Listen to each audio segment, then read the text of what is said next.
Thank you, Mr. Chairman. Mr. Fenton, what does FEMA do with their excess mobile home units? Some of them, depending on the conditions, some are retrofitted and brought back to the yard for future deployments. Sometimes we go through the GSA excess schedule, and GSA accesses them for us through their schedule. What does that mean? What is through the GSA schedule? What does that mean? It means that we sell them at the location that we're there, that they're at. That it's what's the average cost of one of these mobile home units? I'm sorry, again. What's the average cost of one of these mobile home units? I believe the average cost is somewhere around $60,000. And what is GSA selling them for? Don't know. It ranges. I'll tell you what they're selling them for. They're under $11,000. Yes, sir. Sounds like a pretty bad deal to me. Let me ask you this. Are any of the used units offered to state and local governments? Yes, sir. And how do you do that?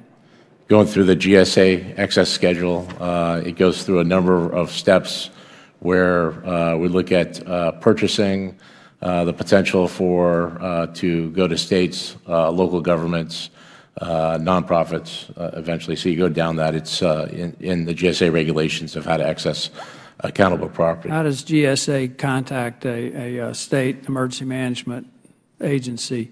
Could you, I mean... They put it out. There's a website. On a website? Yeah, they post it. And typically, my experience having done this before, back in Region 9 where I'm from, is typically anytime we're doing that, I make the state emergency management notify them where we're headed with that. So when you have excess mobile home units, you contact GSA first? Yes, we contact GSA because that's the entity within the government that then has the authority to access property either through sales or through eventually providing it to states or local governments. Yes, sir. So you don't contact the states to let them know? Personally, there's communication that we make them aware of it, but officially GSA is the one that puts out the information. Well, the committee heard from several states this morning that they've been looking for mobile home units for donation and have been told that you're unable to find any. And just 2 weeks ago, GSA was selling 20 units at auction. I've been sitting here listening to the questions and your responses, and one word keeps popping up: incompetent. It's unbelievable.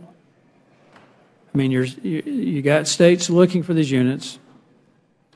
You got local governments looking for them. They can't get get any from FEMA. They're not getting it from GSA. But you're selling units that average $60,000 or $70,000, and some of them are a whole lot more than that, for $11,000 at a terrific loss to the taxpayers. And I mean, you guys look like the gang that can't shoot straight. If I could answer, sir. You may if you can. Yeah. So we purchase them for $60,000. When they get used, they're depreciated based on the amount of money it takes. You're selling some new units.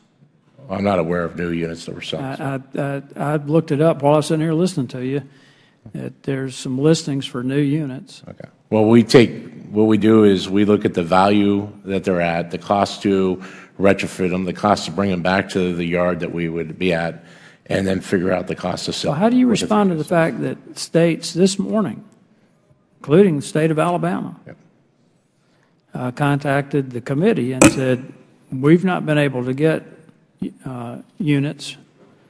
We have to go through the process with GSA to see if we could sell them first. If they're not, if no one wants them on that market. You have to see if you can sell them first before you would donate them to a state? Correct. Yep. You can't offer, if you can't give the state the option to buy a unit? Yeah, the state can buy the unit, but it would be through that same process. Just recently, I did a mobile home program in California where we ended up giving 70 mobile homes to the state of California. You did say that again? I said back in my Region 9, before being acting administrator for the last couple of months, I had a mobile home program in California from the fires, and we ended up providing 70 mobile homes to California in that event. So in that event, after we went through the mobile home program and we had mobile homes returned and we had excess that we ordered, we went ahead and rather than ship them back to Selma, we went ahead and provided them to the state of California, which were used on another fire through the state. Well, again, listening to the testimony this morning, it's disturbing to me, Mr. Chairman, that a federal agency has failed in so many respects. And I think maybe we need to look at this process. We need to make some corrections and see if we can't be a little bit more responsive, or actually a lot more responsive to the state and local governments when they have needs like this. I yield back. Thank the gentleman. We'll now recognize